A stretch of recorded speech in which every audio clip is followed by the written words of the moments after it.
Call to order the Public Protection and Judiciary Committee meeting for November 7th. Everybody is present. If the clerk would just like to record that. Are there any adjustments to the minutes? If there are no adjustments to the minutes are approved. Is there any public comment this morning? Seeing no public comment, we're in our business items. We'll call on the county administrator.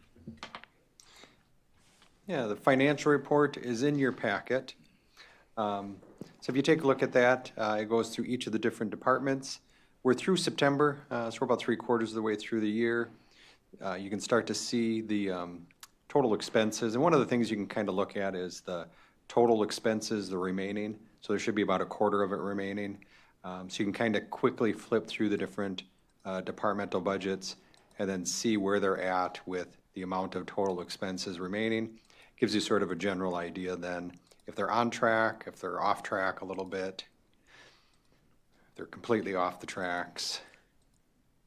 But when you flip through them, you'll see most of them are probably around that 1/4% or even higher, which means they're doing well. Could you flip back to the sheriff's? Yep. One? Yep. His total remaining expenses are 30%, so that's in excess. So there's more capacity remaining than what you'd normally expect to consume over the last 3 months of the year. Are we expecting any additional unusual expenses in that department at all? There are some things we're looking at equipment-wise towards the end of the year that we've held off on to see how that budget will supplant that. So there will be a couple things that we're going to try to purchase. One of those is going to be tasers. We put in for tasers for the budget next year. If we can get them out of this year, I think that's a beneficial thing, something that needs to be changed or needs to be replaced. If we have the funding, if we get a better price this year, we should do that this year.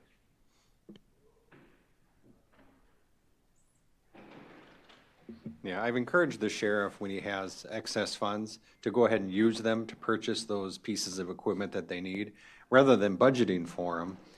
In the next year or two, it actually ends up saving us money by using his current year fiscal savings to make some of those more one-time or periodic purchases. Were we having any? I'm sorry, I didn't quite. I was looking at just a couple of things, and I couldn't pick up on them. But are we incurring any additional costs in prisoner housing now that are unusual or unexpected? Do you mean out-of-county housing? Yes. We are housing out of county only for the jail project because we need to have one cell block open each time for them to do the jail mesh screening. So there will be that, but I believe that is going to the project. I think we're billing that back to the project. Yep. Is there any other questions for the county administrator or the sheriff?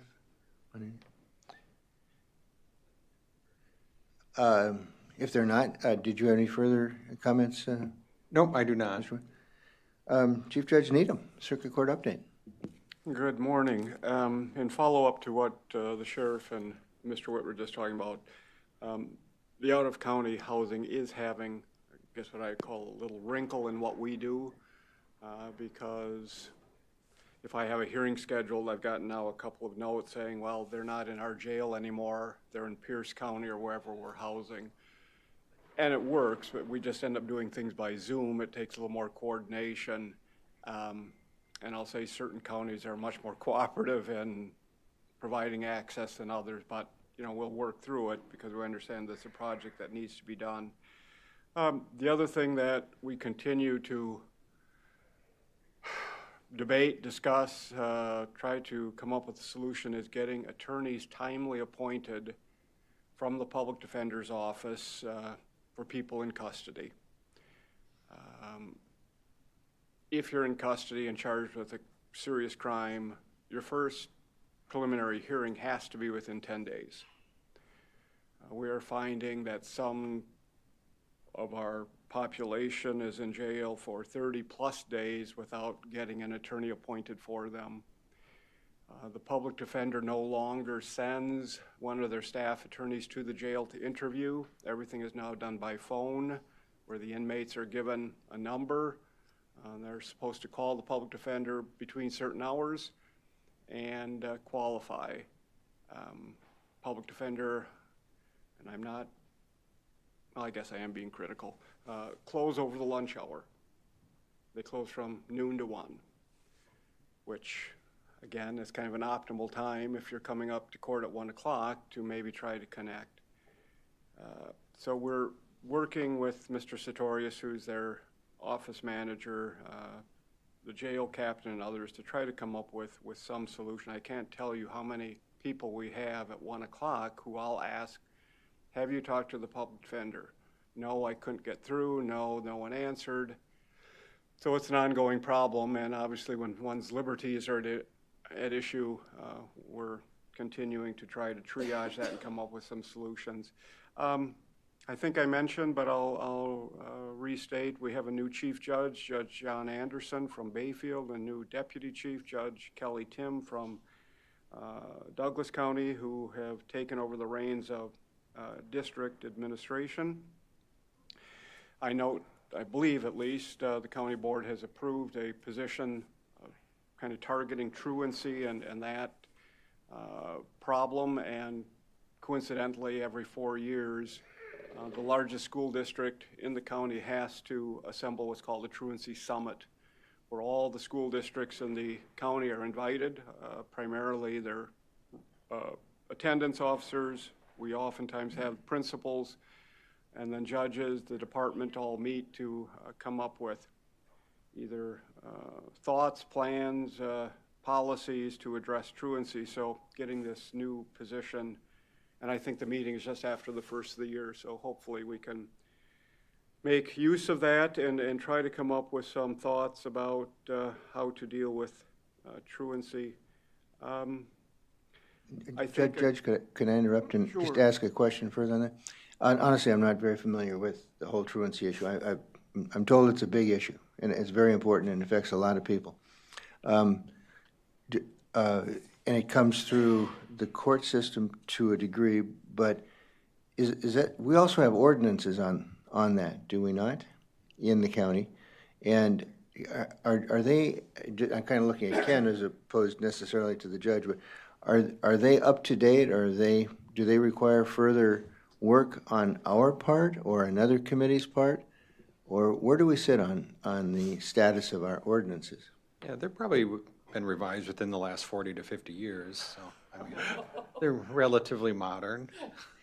The sheriff would probably have a better understanding of what the laws are on it. In my 30 years, I've never had an ordinance from the county come to court. All of our truancy come through the Department of Human Services as a juvenile in need of protection or services referral.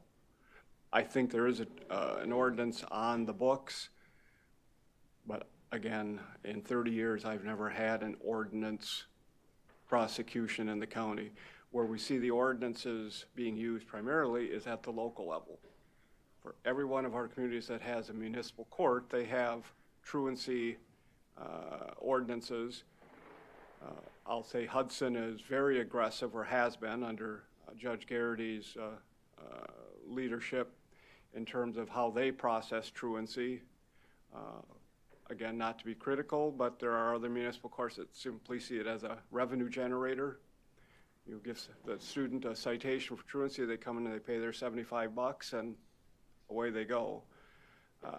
And so we tried a number of years ago to implement a policy that you could have one municipal referral during your educational career. After that, there at least had to be some conversation with the department. It's only a policy. We cannot tell municipal courts nor municipal law enforcement how to do their work. It worked, I would say, for a few years, but my understanding now was kind of falling off the rails, and we're back to the citation. Eventually, there may be a referral to the department where then the student and his parents come to court and their first question is, well, who do we pay? You know, that's kind of the mindset in terms of how truancy, you know, they perceive truancy.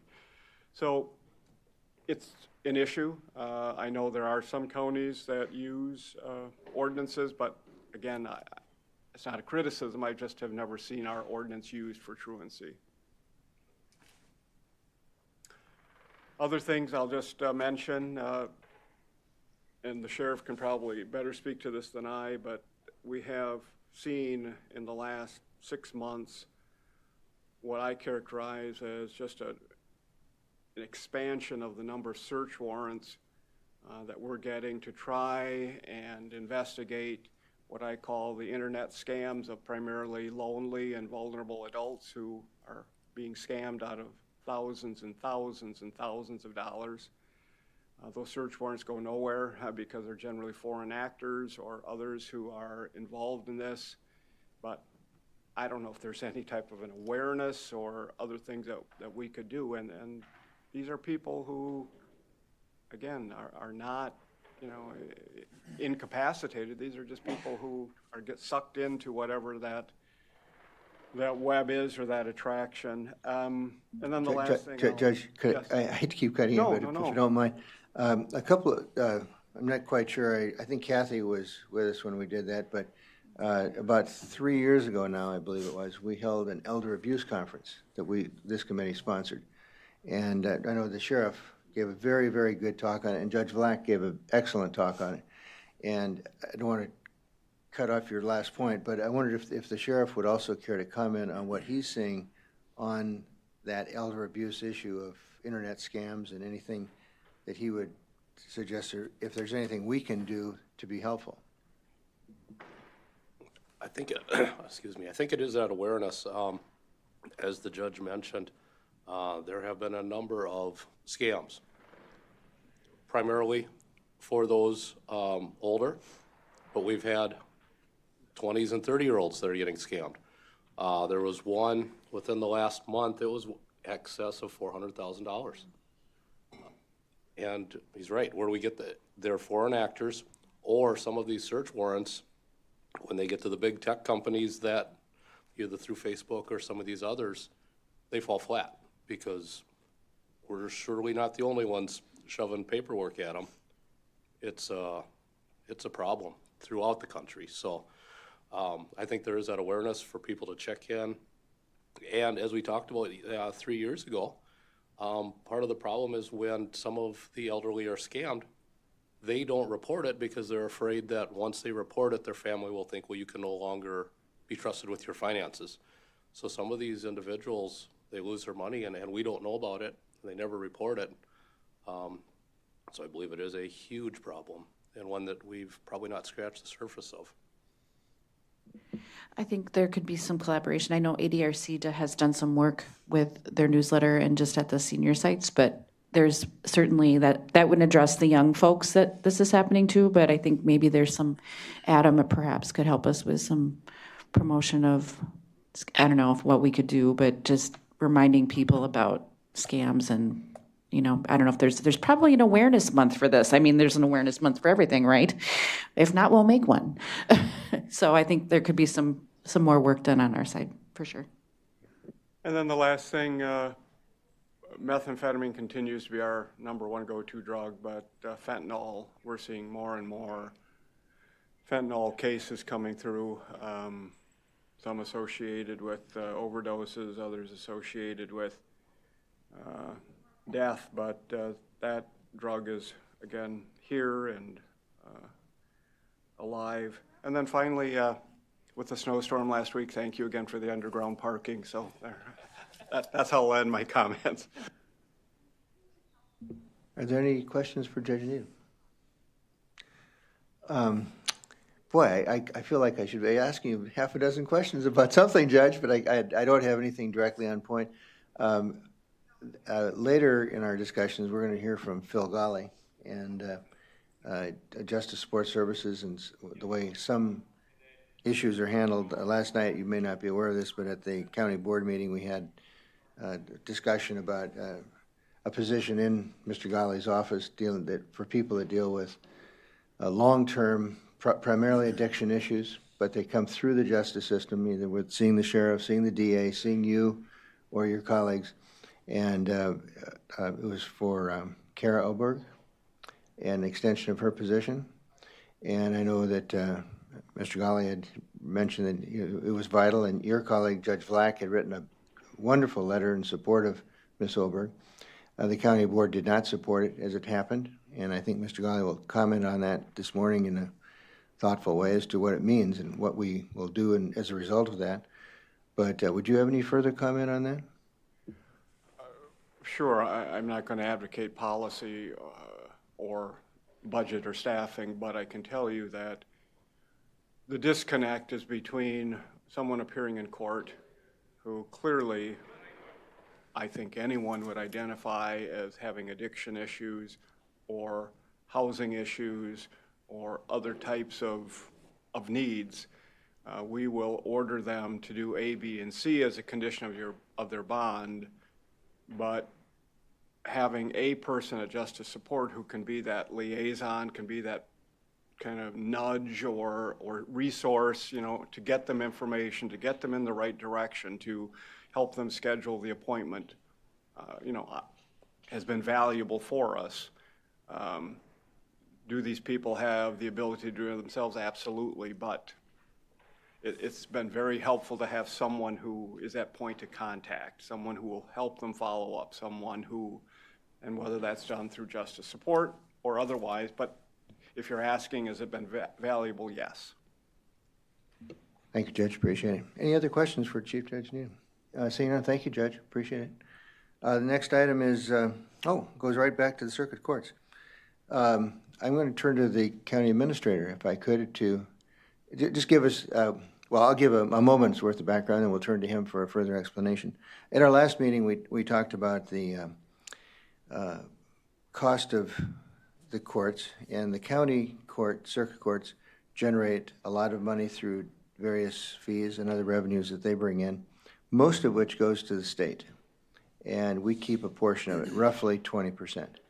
And so the question was whether the Wisconsin Counties Association is going to be proposing for next year a resolution that would send more money directly back from general appropriations to the counties to support the circuit courts. And the question was there something more specific that we should do for St. Croix County that reflected the efforts of our circuit courts and the monies that were going outbound that was more specific to us as opposed to a generic systemic resolution, which we could also support. So with that background in mind, Supervisor Adams and myself and Administrator Witt came up with a draft resolution that we were just going to put before you today. We don't have to act on it, or we could act on it, but I'll call on the administrator now to just briefly explain why we did what we did in the resolution. Sure. The data in the resolution is reflective of the information that was provided by the Wisconsin Counties Association. And as Chair Fiedler was describing, the amount of fines and forfeitures that we process on behalf of the state, we send 80% of it back to the state and keep 20%. And then when you look at the expense side, we pay 80% of the expenses and we get 20% of the revenues. So it's a great deal for the state of Wisconsin, not so much for us. So what the Wisconsin Counties Association has asked for was an increase of $70 million. And I think what they're doing is they're saying, well, can we just keep 50-50 of the revenue side rather than the 80-20 split? So if that were the case, St. Croix County would receive about north of $500,000 of additional revenue then that we would be able to retain. So that's the fiscal impact for us with the WCA's proposal. This is just endorsing that 50-50 split that WCA is going to be asking for as discussed. Discussion, questions for the administrator? I move to approve the resolution to increase money for the circuit courts. I second. It's been moved and seconded to support the resolution. Moved and seconded to support the resolution.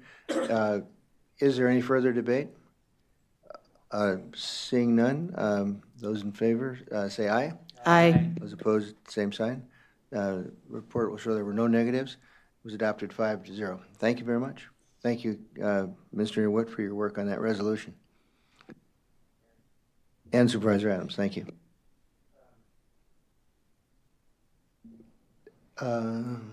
Oh, I looked at the wrong side. We're all getting used to this. Exactly. Our medical examiner, Patty Shack. Good morning, everyone. As of yesterday, we are 106 cases ahead of last year. So we will probably hit about 950 to the 1,000 mark, which is we're on pace in St. Croix County to surpass Eau Claire County in deaths. We're seeing something really unique that we've never seen before, and that's the influx of decedents coming into our county. Because there's so many choices and stuff now, we have a livery service that comes out of Beloit that will pick up decedents on a path and go back, and they can have 4 decedents in one vehicle at a time, which then I'm thinking, what if there was a crash on the interstate and we had 4 decedents in the back of the van from 4 different counties, and none of them are ours. So this is something we're working on, trying to figure out, if something like that happened, because we do know now that multiple decedents are being transported in and out of the county all the time, that we have to prepare for it. I honestly don't even know where to start because of where they would come from. But Beloit, this livery service is in the county at least twice a week. And so they're very, very busy in that. And I think it's something we have to look at because it would be that type of a thing where the vehicle, I'm not saying anyone would be killed, but if you had a snowstorm and a vehicle was damaged and there was 4 decedents in there, how would we process them to come in and out into our system, and then so they can go out when the next van comes in to pick up the decedents. So this is something new, but we're talking about it and trying to figure out a process on how to handle that. And we'll be working with law enforcement also on this. We are seeing a uptick in suicide again. I'm not sure what's going on, but it's kind of the same under 25-year-old white male, and it's truly sad. And then we did have a suspected overdose last night in the same demographic. So there is definitely something going on right now with that age demographic. I'll be presenting at the Department of Health Focus Conference discussing falls and elderly death review. Is it abuse, neglect, or a natural death? This is something that is taking up so much of our time now. And trying to figure out how to navigate where these decedents are going we had a case where the person fell at their home, so that's the start of the incident. Then they went for repair in another state, fell there, broke it again. Then they came into St. Croix County for hospice and fell again. And everyone is like, okay, where does this death certificate go and what does this investigation entail? And it's taking a lot of time and energy to do these medical records reviews on decedents. So this is with 106 increase of this year, you can anticipate that is going to go up probably 150 or better for next year in cases. So just preparing you for that there. And then on thinking again of the future, I've had the privilege to come to Hudson at the high school in their forensics program and start recruiting young people to look at St. Croix County as a good place to work, and that was fun. And then last week I was in Blaine in their science and engineering school. and talking to those students to come here to St. Croix County.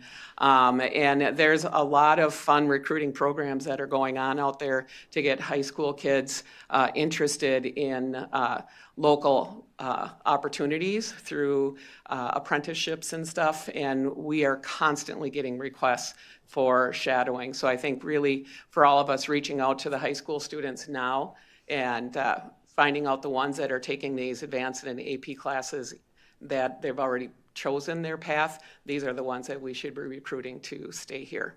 So other than that, things are hopping at the medical examiner's office. Any questions for the medical examiner? I wanted to just pick up on one thing you said, Patty, if that's, nobody had any questions. You mentioned another overdose last night, and you're probably seeing some of the things the chief judge mentioned about fentanyl in your office. And then I was going to look at the sheriff, and we try desperately to stay out of any operations that are going on. That's not our job, specific operational things that you're doing in your offices. But is there anything that you see that we should be thinking about policy-wise or budget-wise? Or are there limits that we can, that you would say if we were being creative that we could do with regard to movement of monies within the budget that's been approved that are appropriate and would be useful? Any suggestion? I mean, do we have a role in any of this other than to absorb the information that we've got a problem? Well, I think there's definitely a problem, and absorbing the information is critical, but prevention is going to be the biggest thing. I mean, we're dealing with multi-generational drug abuse. We have grandparents that are abusers, their children are abusers, and now their grandchildren are abusers. So this is a generational thing, and as long as that type of mentality situation is going on, the young people really don't see an outlook of opportunity for them.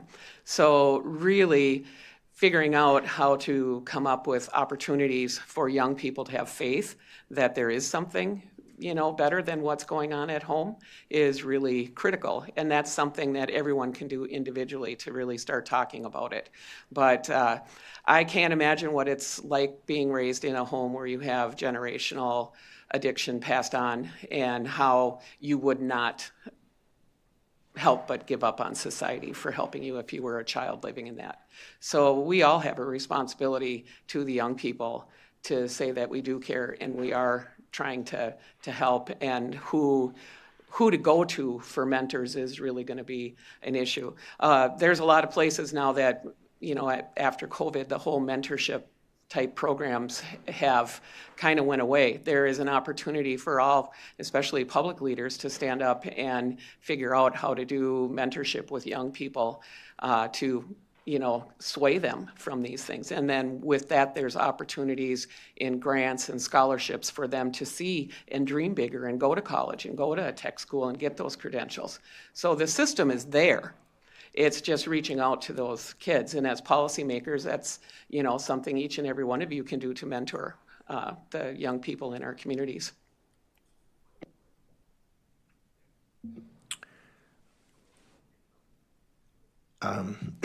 It seems like over the last, I'll just say 3-4 years, I know, and again, I'll just refer to maybe as long ago as 5 years ago, and I believe you were a major part of it, as was the sheriff. And I don't think Chief Judge Needham was with us, but Judge Waterman and Judge Nordstrom, I think, were with us for a program we did on this, on drug abuse in St. Croix County. And, trying to shed light on it from various perspectives, the judicial, the sheriff, HHS was involved. I believe you were on the program, Patty. And I think we had some DEA agents from Minneapolis, St. Paul came in, and some state people. And, I'm just thinking about, we talk about prevention and education, and went hand in hand, and we've had discussions about that in the past. And again, are we collectively and arriving at a point, and I know Supervisor Leaf serves on the HHS, are you hearing the same thing? And are we at a point now where we should be really bringing this to the attention of our other colleagues who aren't on this committee or HHS, and suggesting that, is this the time for a Manhattan Project on fentanyl in the county and in drug abuse? I think we have to learn from the past and look to the future. And maybe some of the things that we did to inform people about prevention are stale and not reaching where it needs to be. Instead of talking drug prevention, we should be looking at life opportunities. You have the YMCA, you have all these organizations that are really a good thing for young people. Let's connect with them. Part of the problem is, especially in generational addiction, is there's this word that's been coming out over and over again that I hear at the scene, and that is they're not a drug addict, they're a recreational drug user. And when you don't identify yourself as a drug addict, even though you're taking drugs all the time, and you can still do your job, be successful, have money, do all these things, saying you're a recreational drug user is pretty much just saying I can do it better than the other drug abusers. So we have to look at, when we're talking about this, in a different way. I'm not a social worker. I don't know how that conversation would happen and how you would take that on, but the same old, just rehashing the same old prevention strategies isn't going to work. And we have to figure out how to meet young people and families where they are when it comes to addiction, because ultimately they end up in the courtroom. Supervisor Adams? Unfortunately, societally, we have come to a point where substance has become recreational. It's become easy to get. It's become a non-issue. When marijuana gets ready to go off of Schedule I, we've got problems because it is a gateway, and it's a way for people to kind of check off the net for a while and feel good about themselves for a while, but then, that high goes away and you need something else. And the drug dealers are out there ready to provide that. So, this is almost a Manhattan Project, but it definitely needs to be dealt with at the federal level. And, hopefully these coming years we'll see a shift to really crack down on these big drug issues. It's crazy that, St. Croix County, City of Hudson has to kind of deal with this when it's a further upstream issue. So, I don't know. It's just crazy. I would like to add that the number one addiction for women over 55 in St. Croix County is alcohol. So we have to talk about our alcohol problem first, because that's legal, and the healthcare outcomes, everything that goes with it. We see far more ramifications from alcohol than we do from illegal drugs. So until we understand and really embrace that addiction is addiction, it doesn't matter if it's alcohol, sex, gambling, it's addiction.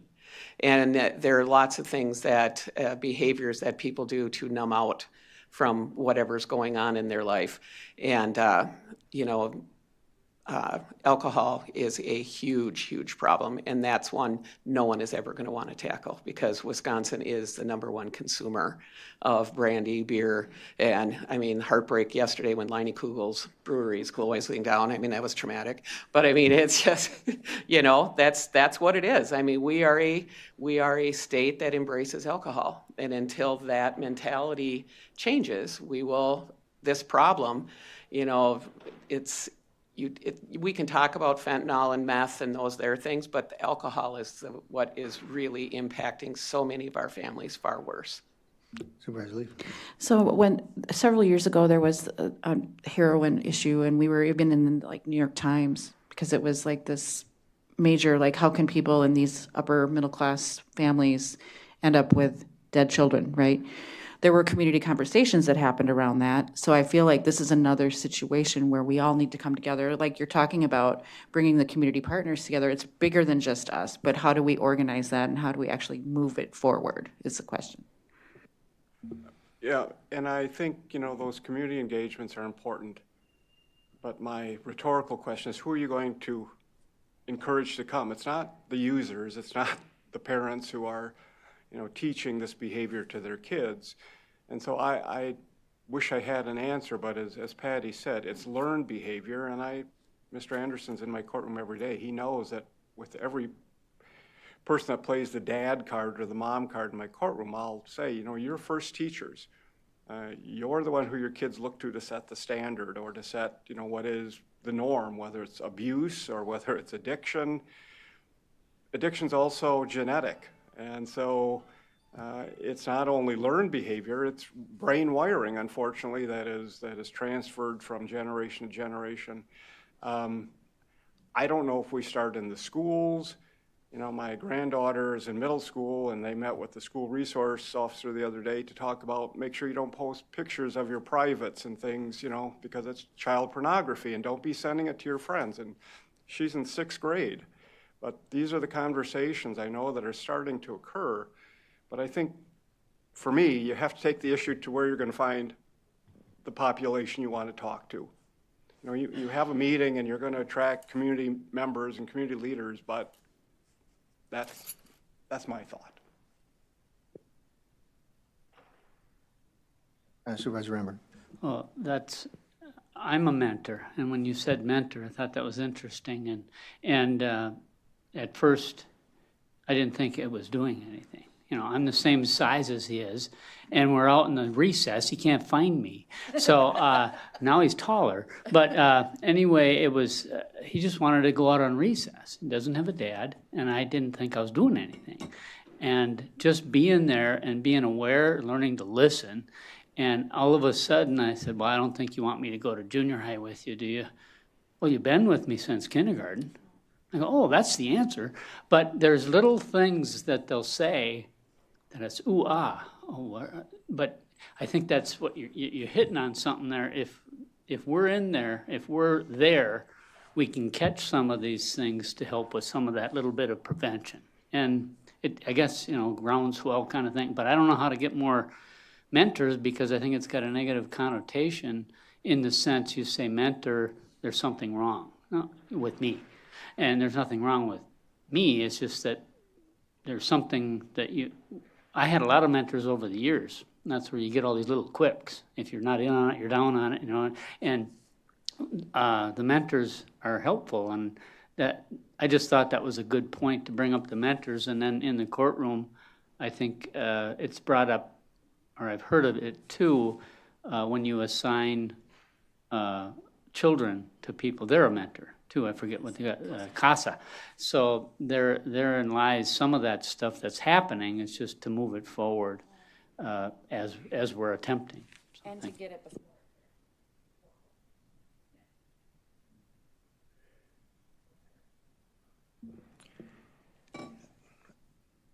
Are there any other further comments on this topic? I've got some wild ideas on this, but I think I'll restrain myself for a moment. Honestly,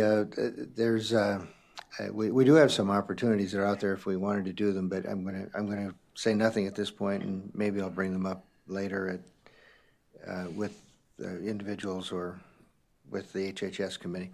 But if there's no further comment on this, thank you, Patty.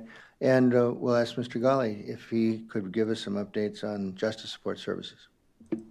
Sure. Thank you, Chair Fiedler. I guess I'll just maybe weigh in real quick and add to what's already been said. I think maybe what we're talking about here, at least from where I'm sitting, is a harm reduction approach.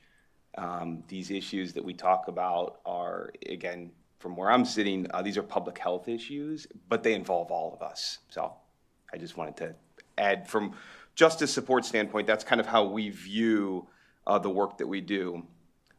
So I'll start with our pretrial division and just talk a little bit about our quarterly statistics and some of the success that we've continued to see there. So again, in pretrial, The two goals are to have individuals return to court and ensure public safety. So those are our two main goals that we operate under. And we measure that kind of in three different ways. Best practices asks us to look at these three different measures, and we measure them on a quarterly basis. The first one is appearance rate in court. And for Q3, so for July, August, and September in 2024, our appearance rate for individuals on pretrial monitoring is 92%, which is above the national average. That rate has, for at least the last couple of years, continued to hover around that 90%. Of course, we'd like it to be 100%, and we work, our case managers and our supervisor works continuously. Some of the projects even involve the clerk's office, Christie's office. How can we get people to their court date? That's really, really important. The next thing that we look at is arrest-free rate. We want to ensure public safety. People are remaining arrest-free. They're out on bond. That percentage for Q3 2024 was 88%, so just a little bit below 90%. Of course, we'd like it to be 100, but we still enjoy a really pretty robust appearance rate, or excuse me, arrest-free rate that is above the national average. The national average is in the high 70s usually, so we're doing well there. And then the last measure is violent arrest-free rate. So individuals that remain not only arrest-free, but arrest-free from violent crimes. That number is 98%. So that's a really solid number right there. One other measure that we have started to calculate is our success rate. We look at this as the percentage of individuals, defendants that we have who not only make their court appearances, but also are not charged with a new crime. That is 81%. So simultaneously, these folks are making their court dates and they're remaining arrest-free. So again, a nice number there. Any questions on those numbers? I don't have any questions on it, but I think actually you've tightened up how you consider those numbers over the last short period of time. Could you comment on that? We have, and I'll have to credit our pretrial supervisor, Shelby Hilden, for that. She has done a number of iterations, and we've gone through a number of projects to arrive at this point. And so that is her work, and some of the things that we've done over the last couple of years to better refine data collection, essentially, is what it comes down to. Couple other things I'd like to report on. So case management, the history of pretrial here, at least the last 6 or 7 years in St. Croix, remember it was a law enforcement model run by the sheriff's office, and then now we have a civilian model in justice support. The big focus is on case management. How can we support individuals who are pre-conviction? I think that's an important note to make. They're not post-conviction. How can we support them on a path to leading a crime-free life and returning to court? So we do a number of things. We talk to them about employment and housing. We do coaching and life skills. We talk to them about treatment, justice system navigation. So, how do they navigate the criminal justice system, which can be, quite confusing at times. So we track that on a quarterly basis, and we do a really nice job of balancing all of those figures. And so probably the biggest thing that we do is that justice system navigation. So reminding people of their court date, if they have a question about how to file a certain document and referring them to their attorney. That's about a third of the work that we do on a quarterly basis. Another thing I'd like to highlight are the public safety assessments that our staff complete each morning. So just as a refresher, the public safety assessment is a pretrial risk tool that we do every morning based on individuals who fit a criteria, felony arrest or a violent misdemeanor arrest. We provide those to the court for the 1 o'clock intake every day. And it helps to inform judicial decision-making during that initial intake. We, in Q3 2024, we did roughly, about 150 of those assessments. And we had about 250 pretrial individuals assigned to us for monitoring. So monitoring could be weekly check-ins, it could be drug and alcohol screens, it could be GPS tracking, it could be remote breath testing. We do a number of different things that's ordered from the bench. Speaking of drug testing, as a quick refresher, we've been offering remote testing in New Richmond for about the last 8 months on Tuesdays and Fridays. So we're splitting our testing locations. That seems to be going really, really well. We will continue that.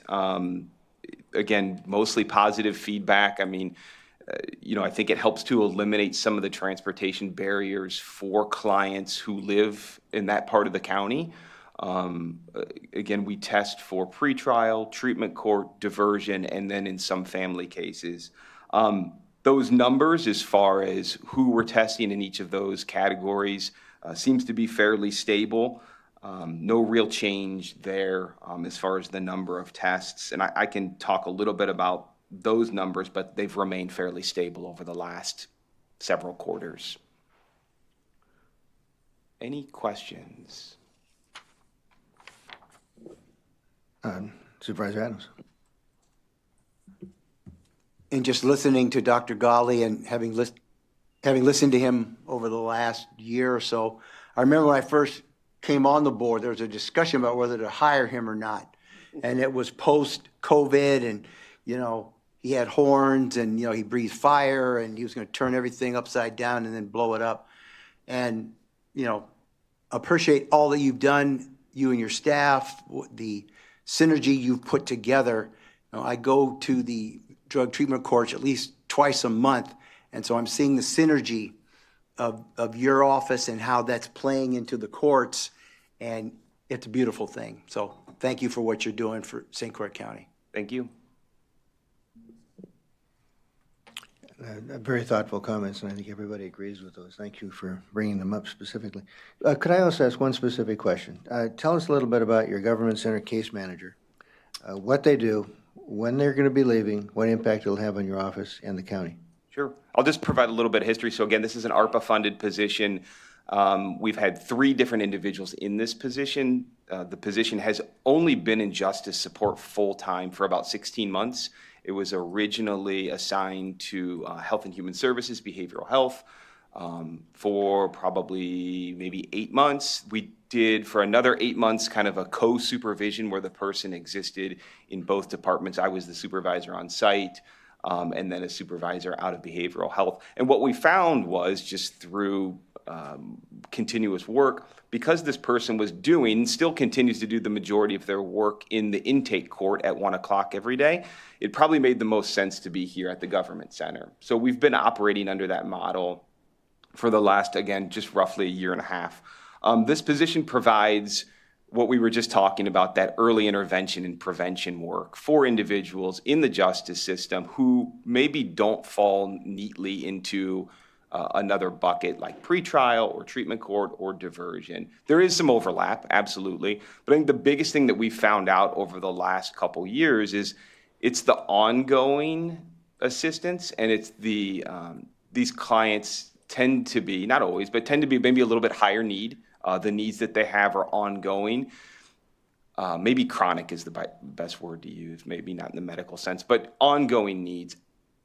And those services, we just can't provide them otherwise in our department. Our pretrial staff each carry very large caseloads, and that ongoing work is challenging for them to do. So our government center case manager, carrying a smaller caseload, has been able to really work with those folks and get them those services. Supervisor Fiedler, I think you might have discussed last night, the drug and alcohol assessments. And she's been able to refer people. That's kind of the meat of the work, but there's other things helping out with housing, employment, and other areas as well. It has been very valuable. I think I asked her to kind of look back at the last 16 months. I think 150 people is roughly the number that she's worked with, either on a one-time basis or ongoing. And so it's been valuable. And I have seen, how the referral sources have changed. I think it just started with maybe the judges referring, and judges still refer to her, which is wonderful. But I know Carl's office, some of the ADAs will refer, some of the public defenders will refer, and some of the private attorneys as well. So she's starting to this position is starting to receive, from those different sources, which has really been nice. Just a couple, hopefully short answer questions. This has been an ARPA-funded position, is that correct? That's right. And that expires at the end of this year, is that correct? Correct. And you would like to see a person in that position continue if you could do it, is that correct? Yeah, I mean, I think it would be beneficial. It would be beneficial, absolutely. Okay. So I know we've passed our budget for 2025. We've mostly allocated. The administrator would hate me for saying this, but he's got a little bit of time for further allocation of ARPA money if he wanted to sign a further contract or extend a contract that already exists for a vital function that we've heard about today from about 4 or 5 different offices within the county. And so that's also always a possibility, and maybe the HHS committee will weigh in on this over the next couple of weeks, and maybe there'll be some further guidance that this committee or that committee would like to provide to various of our colleagues and the administrator. Is there any other comments on this topic anybody would like to make? Phil, just echoing what Supervisor Adams said, thank you so much to you and your staff. You've done a lot of creative things over the last year, and we really appreciate it. And so now we get to really the happy moments. Request for future agenda items. I'll just say, seeing that now we get to really happy items. And so I'd like to call on Lisa Plunkett if Lisa would like to make an announcement and share some further thoughts with us. Thank you, Chair. I'm Lisa Plunkett from the Child Support Office. I'm the administrator, and I am proud to say that we won the WCSEA, which is the Wisconsin Support Collection Trust. That's the wrong word. The Wisconsin Child Support Enforcement Association Award for 2024. We are always looking for improving the child support program in any way that we can, even though we're a smaller agency. We have a lot of staff that are involved in multiple county and state committees and do some hard work. I do have a few staff here today I'd like to recognize, and I'd like to recognize my whole staff because they're the ones that do most of the work that I dedicate to them to do. Chad Wolski, he's our child support coordinator. And Jessica Wheeler, she is our customer service representative. She's the glue that keeps all of us together. And Scott Bridges, going to call him a different name, sorry. He's one of our enforcement specialists. I just like to say that we have had, with our WINS project, we have had lots of training. We have had a lot of staff meetings and bi-weekly meetings with the state and with the SAFE Center at the Office of Child Support Enforcement, increased our collaborations, and being short-staffed, moving to a new office. We've had a lot of things happen, a lot of challenges, and the staff have stepped up. We have Mel Bowman, who's an enforcement specialist, who is a chair of a committee on the National Child Support Enforcement Association.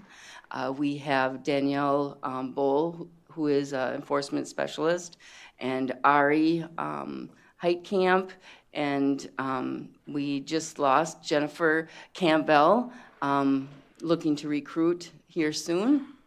And we have Heather Jensen, who is our safety navigator. She has set the groundwork for our providing safe services for child support participants. And we have who am I missing? Pascal Divetter, she is our paternity worker, very hard worker. Am I missing someone? I think I got everybody, but I just like to recognize them. And Corp Counsel. Could we also recognize you for your leadership? Thank you. And everybody, so thank you so much. I appreciate it. Any other comments that anybody would like to make? This is really great. Thank you so much to you. So, on that happy note, our next meeting is December 5th, and no other announcements, right? And with that, we're adjourned. Thank you.